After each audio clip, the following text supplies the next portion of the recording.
Chapter 15. At the end of every 7 years thou shalt make a release. And this is the manner of the release. Every creditor that lendeth aught unto his neighbor shall release it. He shall not exact it of his neighbor or of his brother, because it is called the Lord's release.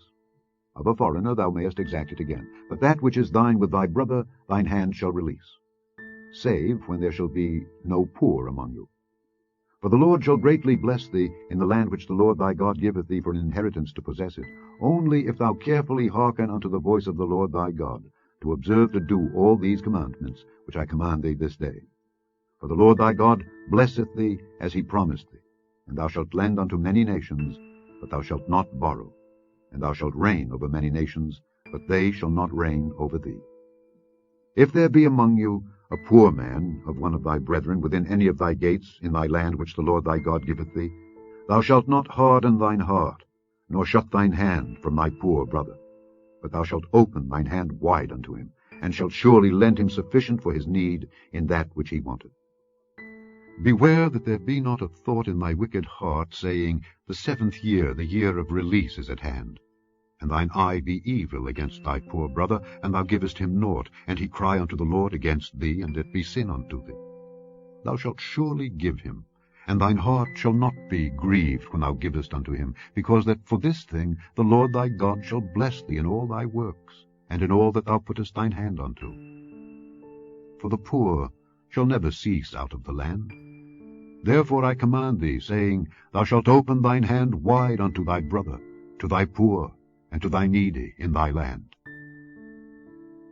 And if thy brother, an Hebrew man or an Hebrew woman, be sold unto thee, and serve thee 6 years, then in the 7th year thou shalt let him go free from thee. And when thou sendest him out free from thee, thou shalt not let him go away empty. Thou shalt furnish him liberally out of thy flock, and out of thy floor, and out of thy winepress. Of that wherewith the Lord thy God hath blessed thee, thou shalt give unto him.